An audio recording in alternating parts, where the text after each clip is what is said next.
I'm Hale Esfandiari, the director of the Middle East program. It's a great pleasure to welcome Professor Farzaneh Milani, the author of Words, Not Swords, Iranian Women Writers and the Freedom of Movement, to the Wilson Center.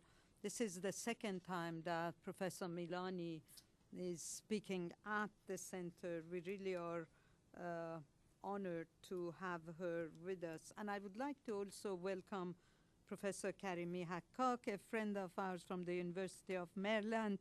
Had I known he was coming, I would have asked him to co-sponsor the event with us, but we'll co-sponsor the event with you when you do an event for Professor Milani there.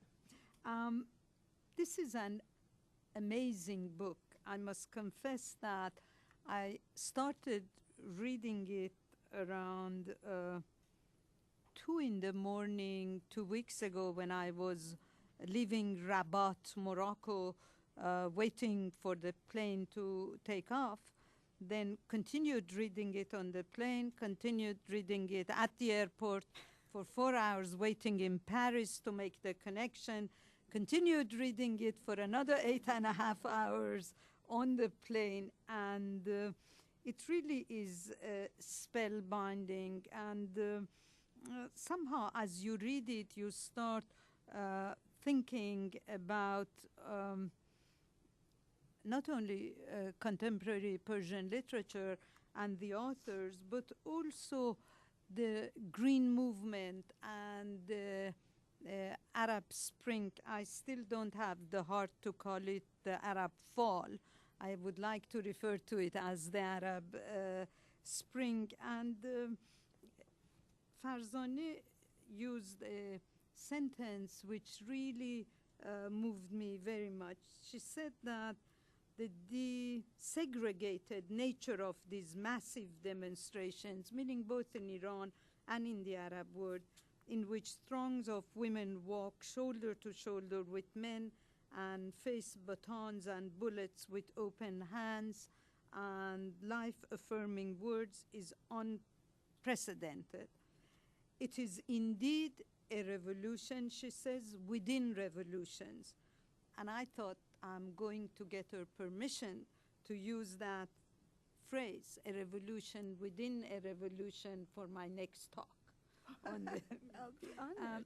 With that, I think I would like to give the floor to Farzaneh, but just let me remind you that she's also the author of Veils and Words, the emerging voice of Iranian women writers, and she and Kaveh Safa translated jointly A Cup of Sin, selected poems of Simin Behbahani, who is the grande dame of Persian poetry. She has published more than 100 articles, epilogue, forewords, and afterwards in Persian and in English. And I think I would stop here and give her the floor. Once again, welcome, Farzaneh. Thank you, Halejun. It is an honor to know you, and you have just honored me with your incredibly kind and generous words. Thank you for inviting me again, and I want to thank all of you for giving me the great honor to share with you some thoughts on a book I have just published. I want to begin, with your permission, with an autobiographical statement. I'm very interested in autobiographies and life narratives, and I published in 1991 a book that Halejun referred to. Sorry? Oh, the microphone is not on. Okay, why don't you use this? Okay. Sorry. Is it better now? Okay. Should be. Yeah, Veils and Words, which has just gone through its 16th printing. So it is still alive and well. And It was a book in which I argued that there is a relationship between women's bodies and women's voices. I argued that if you cover the body of a woman, you will also cover her voice, including her literary voice.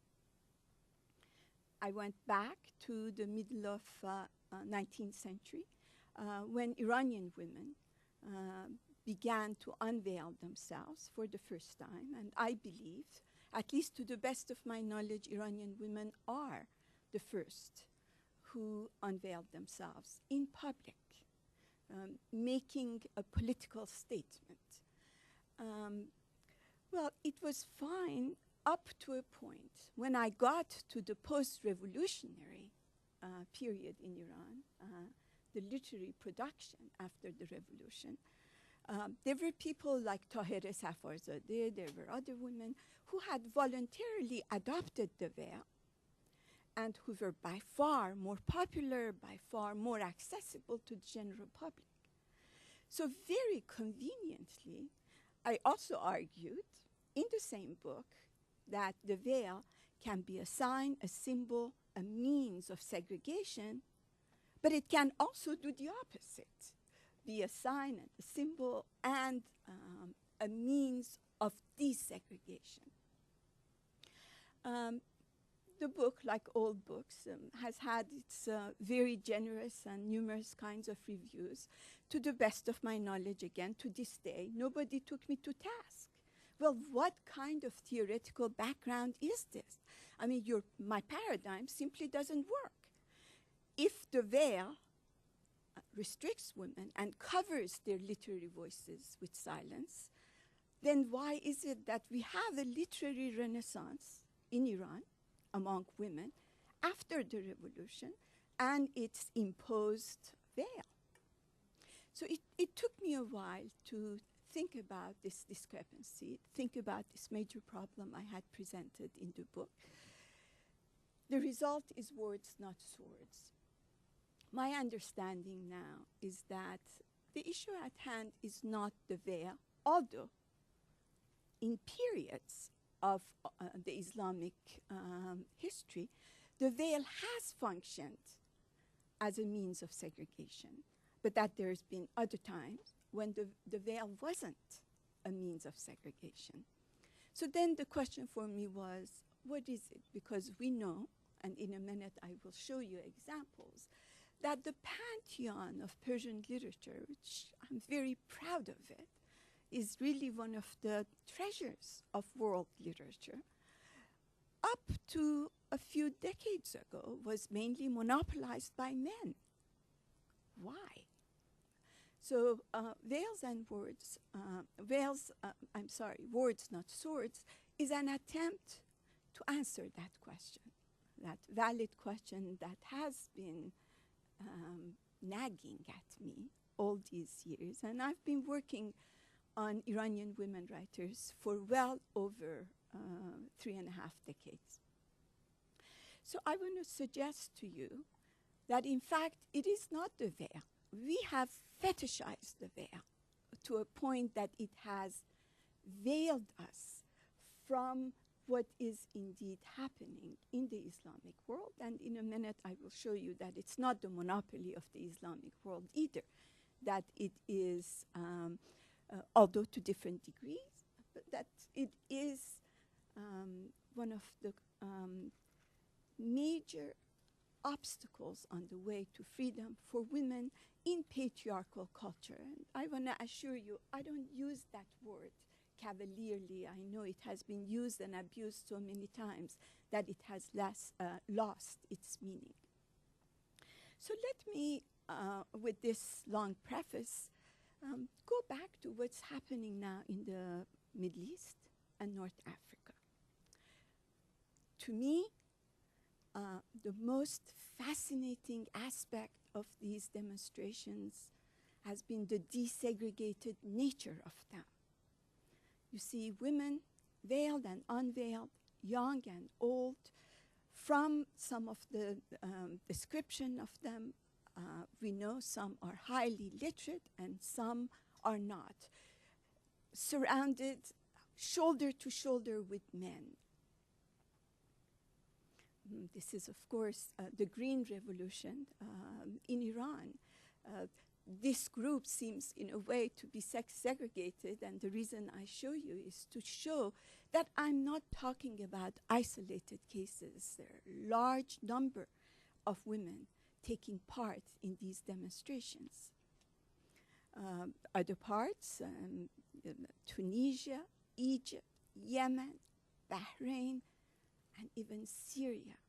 And to me, the most fascinating thing that is happening now is in Saudi Arabia, the bastion of sex segregation, the bastion of conservative Islam, and a group of women, as you might know, are organizing on Facebook, on Twitter, on YouTube to drive. Now, you know, in the 1990s, 47 women did the same thing in Saudi Arabia. After about an hour, they were stopped, they were detained, and then they were sent home. Some of them lost their jobs. Some of them significantly lost their passports, at least for a year. And you see again what I'm getting at. And a few of them were called, forgive me, whores. I will get to that too in a minute. Now, this time, things are different. We're talking about a much larger group of women. We're talking about using the most advanced technologies. And we're talking about a group of men who have started organizing and saying that, yes, we're going to protect these women. The freedom to ride their cars is indeed a right granted them by Islam. And I think they have a point. As you know, one of the most famous battles in the Islamic world is called the Battle of the Camel. It happened during, in the early years of Islam. A woman, no less than the wife of the Prophet, Aisha, commandeered a whole army of men on a camel. That's why it's called the Battle of the Camel. If a woman, the wife of the Prophet no less, could ride on a camel 14 centuries ago, why is it that these women are not allowed to drive cars 14 centuries later? What is the logic behind that? What is the reason behind that? Well, I want to take a few minutes of your time to tell you that the anxiety over women's physical mobility, the anxiety over granting women the right to enter any space she wants and to leave it at will without incurring any penalty, without being called a streetwalker. Think about it. Why is it that the word streetwalker is applied to women is synonymous with prostitution? So I start with the very symbol of masculinity and femininity, mirror of Venus, sign of femininity, is deeply attached, and it's a mirror. We, women, captives of our looks and of our bodies in a handheld mirror. And look at the other one, sign of masculinity, the weapons of Mars, unattached. The sky is the limit. Can go anywhere they want. I want to give you a few other examples. And forgive me, I'm going to have to do it quickly, but perhaps in Q&A we can address it in more detail. Think about foot binding, practiced for centuries, for almost 10 centuries in China.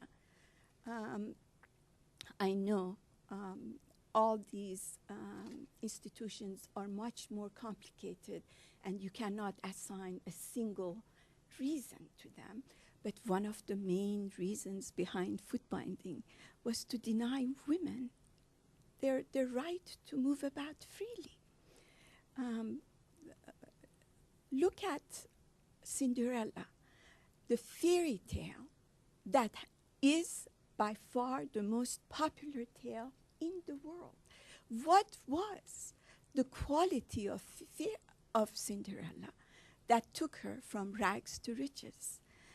It was her small feet. We don't know much of anything else about Cinderella other than her tiny little feet. Cinderella, and the oldest written version of Cinderella comes, in fact, from China at the beginning of foot binding. There is no written version of Cinderella before then. So Cinderella must have had her feet bound. Let me not go back to 10th century ago to fairy tales. Let me talk to you about the icon of modern beauty. Of course, our Barbie doll, the most popular toy ever created on the face of the earth. Look at her feet. I've done the calculation. Barbie has the feet of a 4 or a 5 toddler. I mean, I'm taking these small feet as a metaphor for restraint, mobility, and movement. Our fairy tales are filled with stories of sleeping beauties. What is the story of men? Of course, they're the Prince Charming arriving on their horses. And to finish this section so that I can quickly move to Iran and the issue of sex segregation, look at the counter-ideal women. Not only in the American culture, but to the best of my knowledge, in most cultures that I know, the counter-ideal woman is, of course, the witch. And what are her qualities? The most important one is that she flies on a broomstick. The very sign and symbol of her domesticity turned into a vehicle, able to carry her to forbidden places. No wonder the women who started driving cars in Saudi Arabia were called whores. This is not the first time, and I suppose it will not be the last. Now, just a few more modern examples. You know that when bicycle was discovered, many women were very excited about riding bicycles.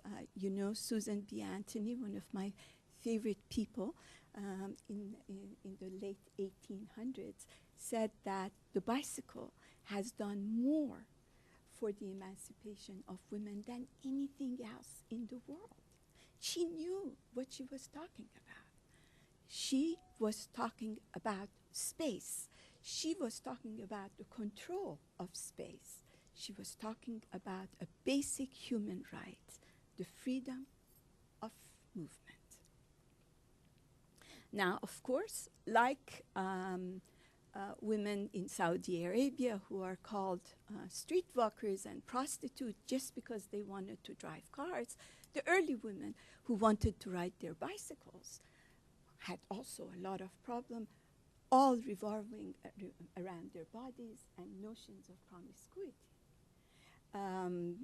As I'm sure some of you know, early women bicyclists were identified as having always a bicycle smile.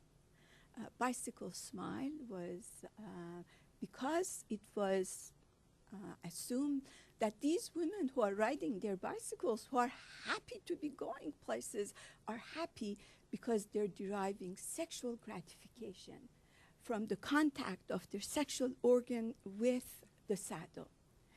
But capitalism is creative. So all the manufacturers of bicycles who wanted to sell their bicycles said, no problem, we'll come up with a solution. And early women's bicycles, as you see in this saddle, had a hole in the middle, so that bicycle smile will be denied women. I mean, let's face it, what's wrong with having a bicycle smile, even if it was for that reason? But it did not, and it was not. So this is an effigy of a woman on a bicycle being burned at Oxford Square when women were admitted to Oxford for the first time. One last example, and then I'm going to move on to women writers in Iran and what's happening in Iran. To just give you the continuation of this fear and anxiety over women's unrestrained mobility, when Faizeh Rafsanjani, the daughter of the then President Rafsanjani, was running for a seat, the opposition came up with slogans. And poetry, as you know, is very important in my part of the world, in the Middle East, in North Africa. I think it's our national scripture. So many of these revolutions have beautiful lines of either slogans or poetry that is at the core of those revolutions. So during her candidacy, there was this line in Persian. It rhymes. It's beautiful. I will first give the translation. Aisha, the woman who rode on the battle, remember, on the camel, the wife of the prophet, came on a camel. Faizeh came on a motorcycle because she was arguing. As you know, in Iran, women are not allowed to ride bicycles. I don't know why, but they have decided we ride cars, and we do it with a vengeance. But we cannot ride bicycles. It's illegal unless in specific places. So she has argued, what's wrong about riding bicycles? So the opposition came that. And the second line of it is prostitutes come on a camel. Faizeh came on a motorcycle. Aisha با شتر آمد، فائزه با موتور آمد. فاحشه با شتر آمد، فائزه با موتور آمد. You know, it's a very smart thing, you know, in a funny way, associating even Aisha with prostitution. And, you know, that's a different story that we can talk about later. This is seen from a movie made by a woman, The Day I Became a Woman, and most of one section of it revolves around these women who have to go to an island from, to ride bicycles. Okay, so what is then so important about freedom of movement? For me, if you are denied your freedom of movement, you're denied access to higher education, you're denied access to centers of power, you cannot have equitable political representation, you cannot have an equitable representation in art, in the labor force, or even in religion, because you are denied the pulpit. So the role of freedom of movement is central to gender equity. Sex segregation is built upon denying women their freedom of movement. I want to repeat again that I don't believe in the early years of Islam women were denied their freedom of movement, but successive generations of male theologians interpreted Islam and applied most destructive form of segregation on Muslim women. That is why in a religion that allowed women 14 centuries ago, and that's a saying that no one argues against, the Prophet said, seeking knowledge is incumbent upon all Muslims, be they male or female, even if it takes them to China. That's 14 centuries ago. China was the furthest corner of the universe the Prophet could think of. Right now, Muslim women have one of the highest illiteracy rate in the world. Someone has to do some explanation. That's true on all different levels, But I want to confine, I was just told by Hale that I have only about 14 minutes by now. So I want to, 12. I have only 11 minutes and 55 seconds. And I want to confine myself to the issue of art and how sex segregation impact arts. Of preface, I recognize there are two forms of arts. There are public forms of art and there are private forms of art. Muslim women, Iranian women have been powerful in the private section. In fact, they rule supreme at home. And they have been fantastic at private forms of art. What are they? Lullaby singing, storytelling. Of course, Shahrazad, the ultimate storyteller. She only told her story in the very privacy of the home. Only her husband and her brother, her sister could hear her stories. Embroidery, tapestry, carpet weaving, cooking. These are very important, very private forms of art. My focus today, with due recognition of the importance of those forms of art, is only on private, public forms of art, in particular literature. I believe sex segregation has had an amazing impact on various forms of art in Iran and by extension in many Muslim majority countries. Let me give you an example of Persian painting, a fantastic form of art. There are women doing everything, but you will rarely see until the middle of the 19th century a woman, a Muslim, an Iranian woman busy reading and especially writing. And the few exceptions, when a woman is writing a letter, underneath it, the caption reads, "A coquette is writing a love letter." So you put the pen in the hands of women, they're going to make sure they're going to write love letters and do the inadmissible. Of course, Western literature, Western painting is full of women in the act of reading and writing. Just a few examples here. When did this segregated nature of Iranian literature began? Now, I have to say that we've had women poets from the very beginning of Iranian literature. Rabi'eh, and there are many other examples that, again, we might be able to talk about later on, go back to the very beginning of Persian literature. So, but those were isolated cases. I am now talking about a tradition of women writers, successive generation of women writing and publishing and having each other to rely on. That event, that beginning for me as a scholar, as a student of Persian literature, began in a monumental year in world history in 1848. It happened, in fact, a couple of weeks before Seneca Falls in New York, which is considered by many the beginning of the women's movement in the West. It happened in the little hamlet in Iran called Badasht.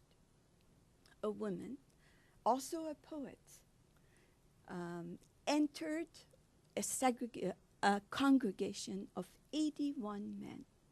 Now, in my own earlier writing, I had focused on her veil because she also unveiled her face and unveiled her voice. But little did I know that was not the most important thing she did. The most important thing Tahireh Qurratul Ain, that's her name, did was to appropriate the pulpit, was to insert her voice and her vision in an otherwise all masculine territory. So she invaded a territory that was forbidden to women. I was at Seneca Falls Convention a few years ago for a talk, and I saw this beautiful, huge tapestry of Elizabeth Cady Stanton and the Iranian Tahirih Qurratul Ain side by side. And I think it's fantastic that at least they recognize it. It's often not recognized. Many of you have probably never heard of her. The reason we haven't heard of her is because she was one of the first 19 disciples of Bab, which led to another religion, Baha'ism. And because as Muslim women, we consider her heretic. My book, Veils and Words, has a whole chapter devoted to Tahirih Qurratul Ain. Many people wanted to translate it into my country. There was one condition. I had to delete my chapter on Qurratul Ain. And I said, I'm not going to do that. I would rather not have my book translated than do away with a piece of scholarship that as a Muslim woman, I have come to believe in. So the book has not been translated, but there is a painting of it in Seneca Falls, a tapestry, I'm sorry. Now, Tahirih Qurratul Ain was a poet, and I want to read to you this poem because I want to end with the significance of this poem and how my belief that women writers have been at the forefront of this modernizing movement in my country. This is part of the poem. In Persian, it's a much more beautiful poem. Forgive my translation. I would explain all my grief dot by dot, point by point. If heart to heart we talk and face to face we meet. To catch a glimpse of you, I'm wandering like the wind from house to house, from door to door, from place to place, from street to street. Separated from you, the blood of my heart gushes from my eyes, in torrent after torrent, river after river, in wave upon wave, stream after stream. This afflicted heart of mine has woven your love to the stuff of my life, strand by strand, thread by thread. Well, I will come back to this poem at the end of my presentation, but as you noticed, the central trope, the central metaphor of this poem is, of course, freedom of movement.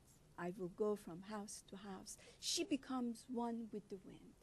In the arm of the wind, she's going to go from places to places, and no one can stop the wind. So no obstacles is going to stop her. After Tahirih, she was executed at the age of 36. She was thrown in a well and covered with stones, and for a while silenced. In fact, even silenced to this day in her country of birth. Most places would have taken pride in her, would have made her into a national hero. We haven't. We have silenced her. If there is anything written about her inside Iran, is again to call her a harridan, to call her a streetwalker. After Qurratul Ain, we have a number of women writers, some of them really some of our best pioneering women novelists, women poets, women translators, and in a minute I will give you some mind-boggling statistics, at least to myself. But because I'm talking about the notion of freedom of movement, I just want to focus on one theme. That's the issue of flight. If you're segregated, if you're denied your freedom of movement, of course the one thing you crave for the most is the freedom to fly, which is not only particular to Iranian culture. Many have had this desire to fly, but I think it's a little bit more pronounced in my land, in my country of birth, known as the land of the rose and the nightingale. Now, if you look at Persian literature, and look at it from a woman's perspective, you will be surprised to know that the nightingale in Iranian literature is masculine, and the rose is feminized, is the feminine. Now, you know, nightingale often in Western literature is the opposite, is masculine. But I started asking this question. I said, first of all, why isn't the male nightingale singing for the female nightingale? Why is he only singing for the rose? And two, why represent women again as immobile and silent, like the rose, and give wings and voice to the masculine symbol, the nightingale? So with that, Persian poetry of the last 160 years is full of poems by women, novels by women that revolve around the exact same thing, the desire to gain their freedom of movement. This is a poem by one of my most favorite poets, Furugh Farrokhzad, an icon in Iran, who was banned in the early years of the revolution, but who has come back with a revenge and now is everywhere. Look at this poem. She says, "Why should I stop? Why? The birds have gone off to find waterways. The horizon is vertical and moving is rocketing. Shining planets spin at the edge of sight. Why should I stop? Why?" And indeed, they haven't. She didn't, although we lost her also at the age of 32 in a car accident. But this is Fariba Wafi. I think right now the foremost novelist in Iran. And this book, My Bird, which by the way has also been translated in English, is one of the most wonderful books I have read in post-revolutionary Iran. And look at that from Dictionary of Phrases and Fables. Pen and feather are varieties of the same word, the root being the Sanskrit pat, to fly. Indeed, writing is a form of flying. A book is a magic carpet. If women all these years in many countries, but definitely in Iran, were denied that magic carpet, is because people knew that it's going to take them places. It's going to take their characters places. It's going to take their authors places. So just a couple of statistics to show you that in spite of the Islamic Republic of Iran, and as I referred to it earlier, there is truly a renaissance of women writing in Iran. The first novel in Iran was published in 1930, and I have to say, I rely on some of these statistics on the work of many colleagues, and these are not all my original research.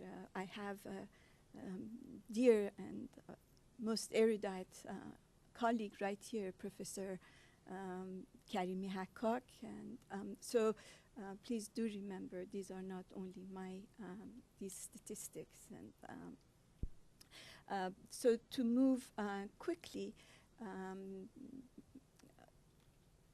you know, one of the seminal works of Sufism and of classical Persian literature is, of course, the Conference of Birds. Shahrnush Parsipur, another wonderful writer, has published a book called Women Without Men, and I read that book as the conference of the female birds, because I genuinely believe finally the female nightingale has joined the male nightingale in the garden of Iranian literature. Look at just a few more statistics of women writing in Iran. In the 1960s, we had just a handful of women novelists, about 30 of them.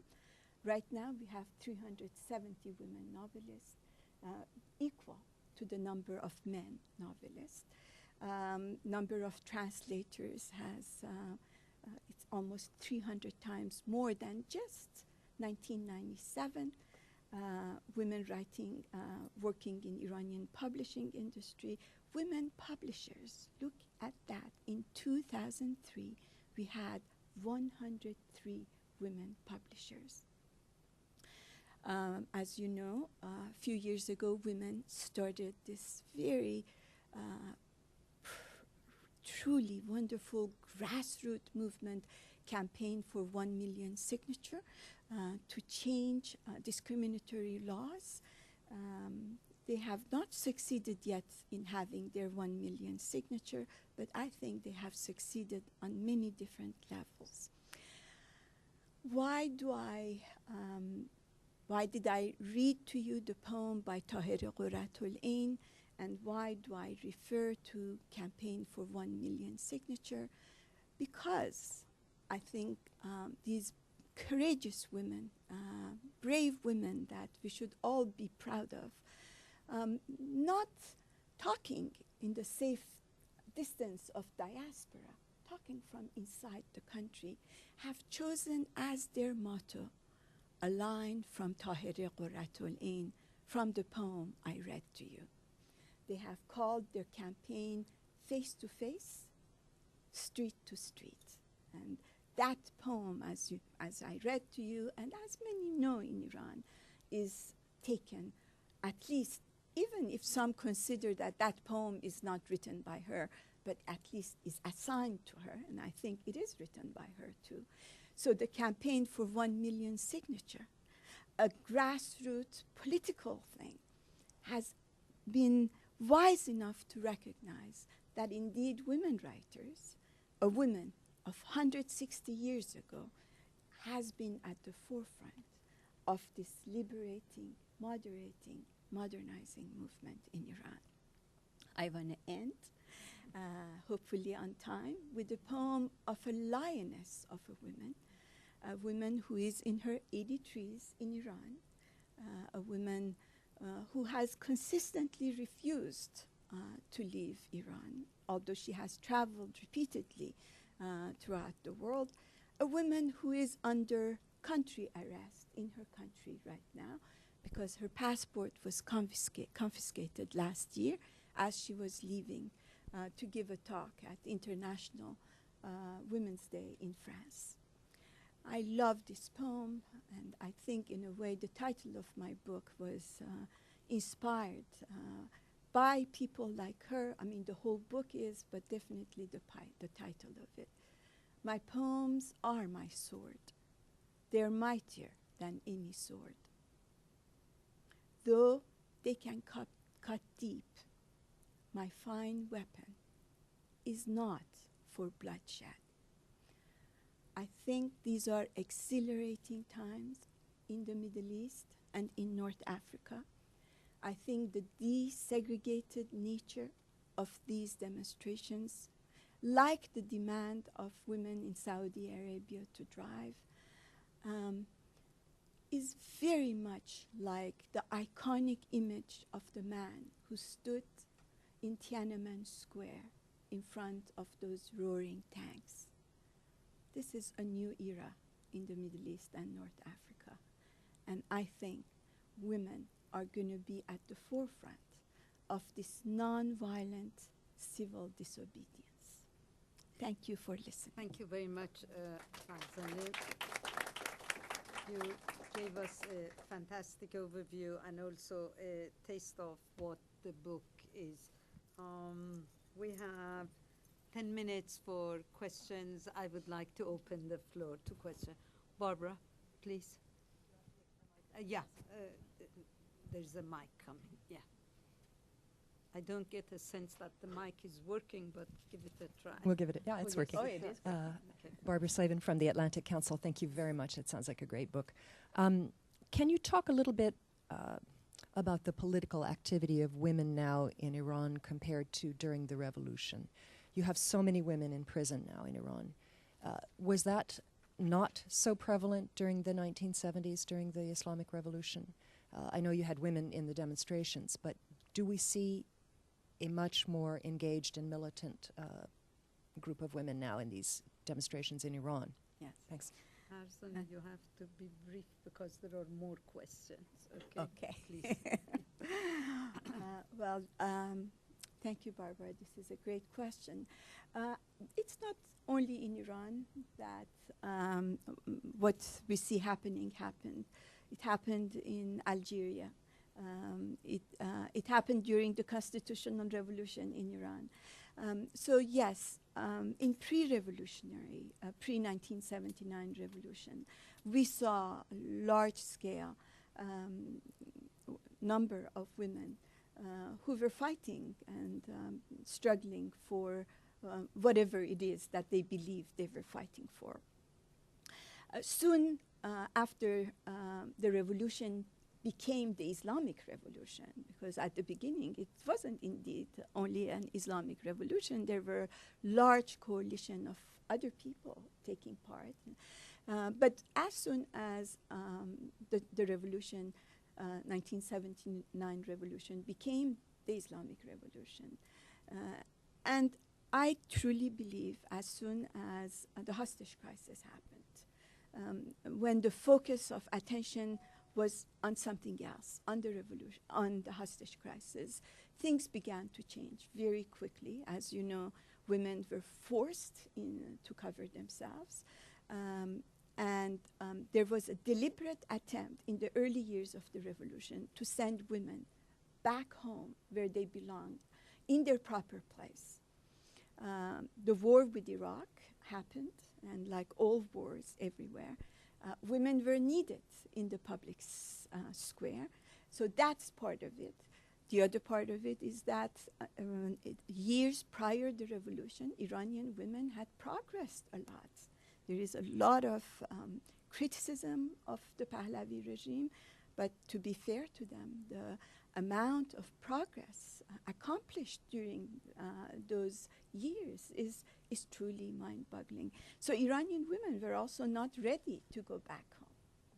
So the confluence of a number of events made the Islamic Republic quite unsuccessful in their desire to send women back inside the home. Now with the 2009 Green Movement, as you saw, women were everywhere. And of course, now more women are going to be incarcerated.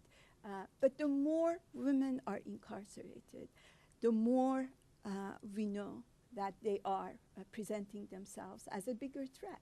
And indeed, they are a bigger threat. And let me also quickly say one thing. I find it fascinating that even in the West and in the rest of the world, image of women has changed. If during the revolution, old bearded men screaming death to this and that were the face of the revolution, although large number of women took part in those revolutions, now it is women who are the iconic images of the Arab Spring, of the Jasmine Revolution in Iran, and it's about time for that change. Question, Margot? Just wait for the mic, please. Thank you. Margot Bedran, senior scholar at the Wilson Center. Farzana, I've read most of your book. I've had to put it down, unfortunately, a few times. It's so rich and beautiful and mesmerizing and moving. And I am very, and I liked your presentation too, as I was weaving back and forth between the book and what you were saying and showing us. It's come at an absolutely phenomenal moment. And I speak as someone who's in the inside of the Arab Spring, and particularly in the Egyptian part of it, and during the 18 days of uprising. It was about space.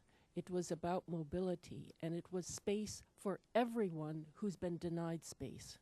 So women were more denied. Youth or more denied.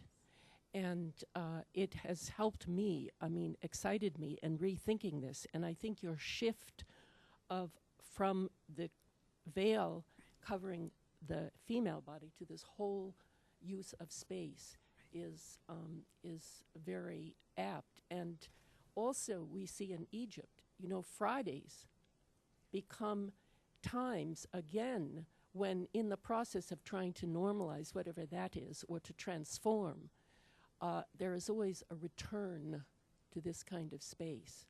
And these issues really echo in your book. And thank you very much for it. Thank you, Margot. It's Okay. very kind.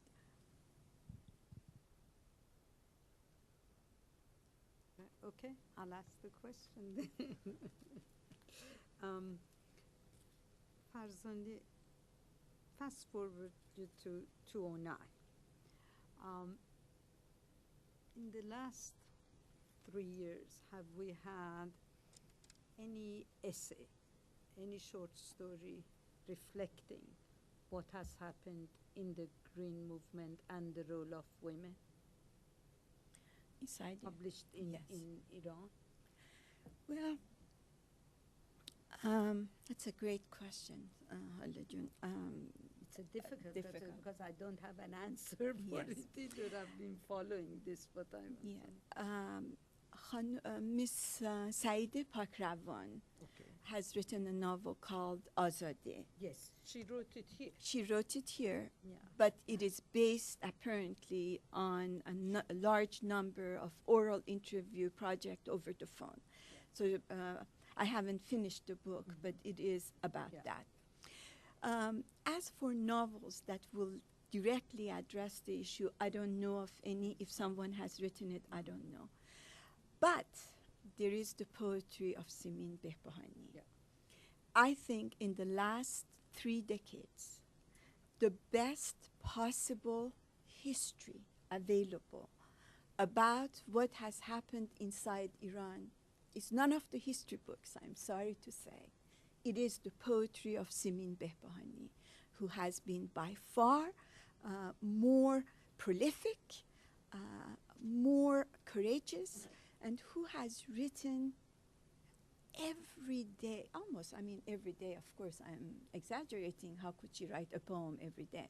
But if you really want to know what happened in Iran during the revolution, the post-revolutionary period, you can go to the many, many books Simin Behbahani has written.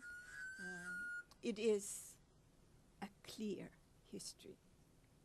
From the street level up, it's not the history of an ideologue. It's not the history written by someone who has a political axe to grind. As she said it repeatedly and over again, I'm no twig to bend.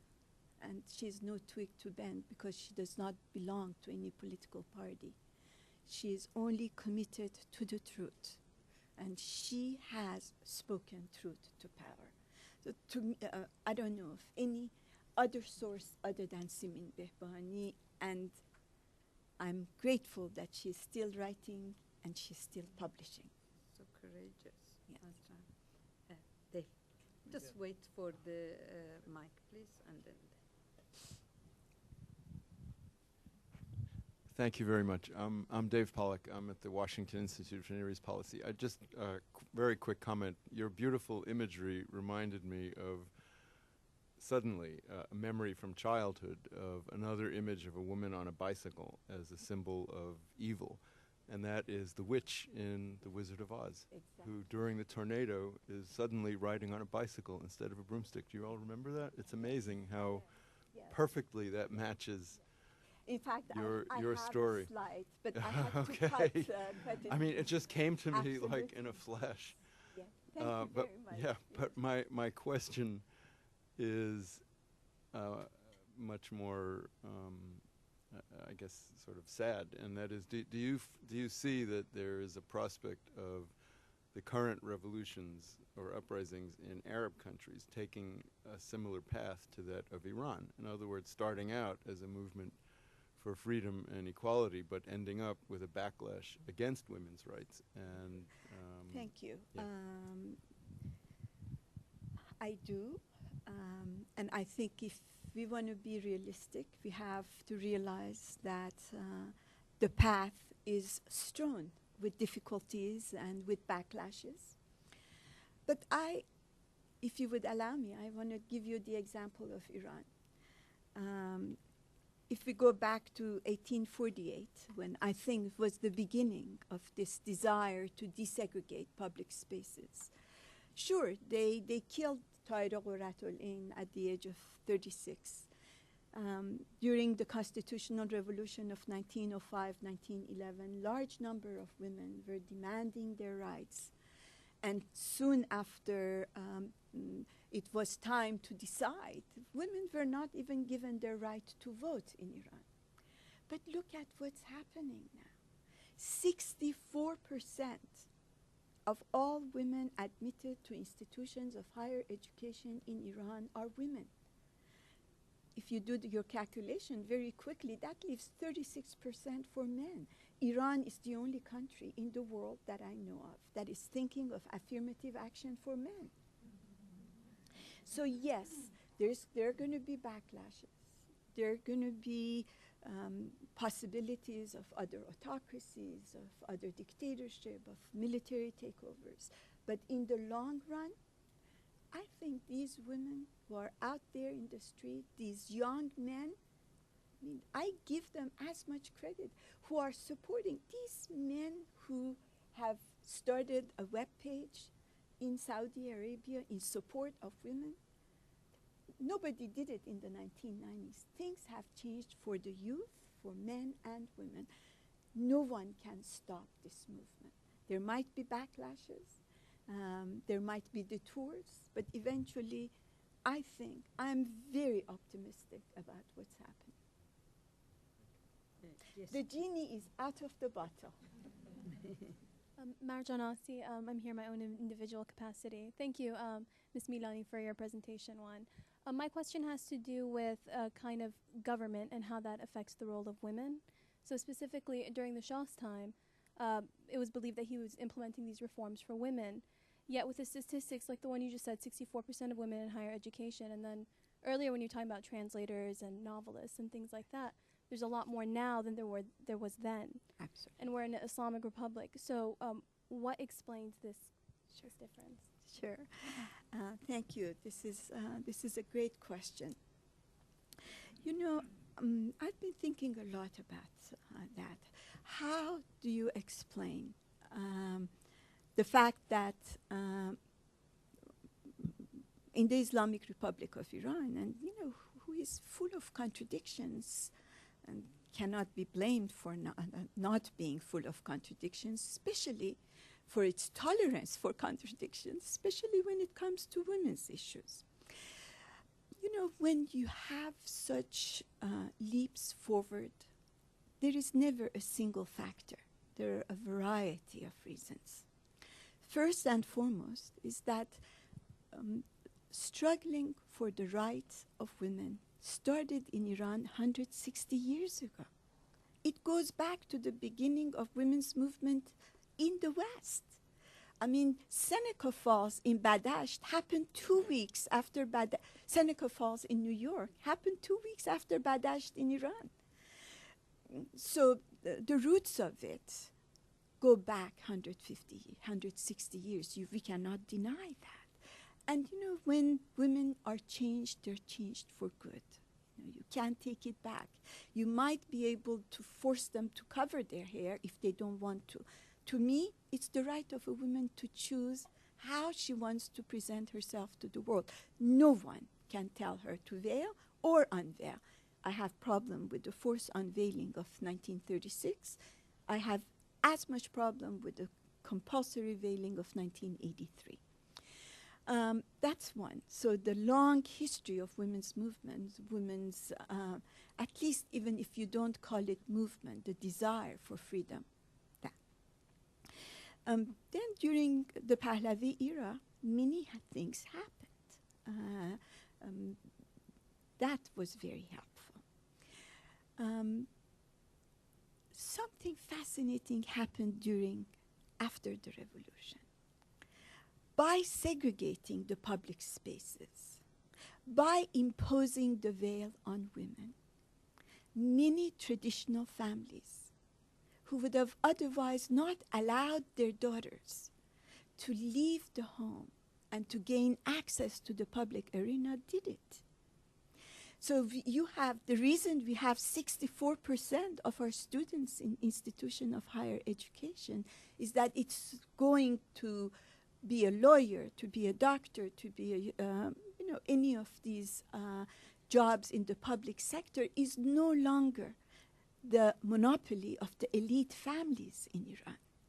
So I call it the collateral benefit of the Islamic Republic. We always talk about collateral damages.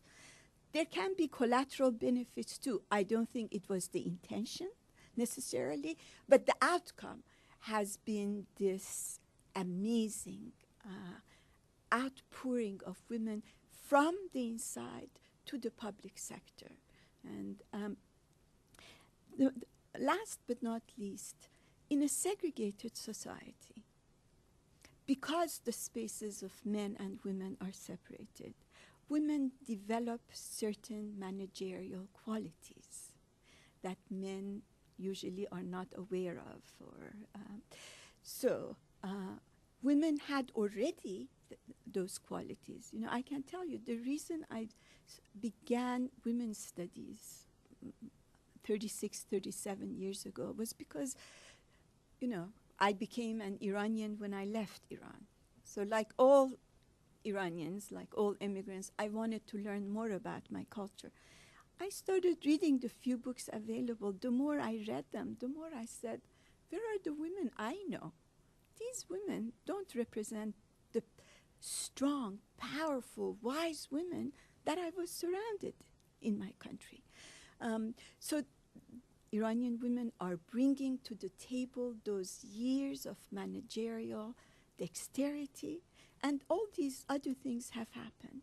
So that, you know, the confluence of all these factors has caused this renaissance of sort.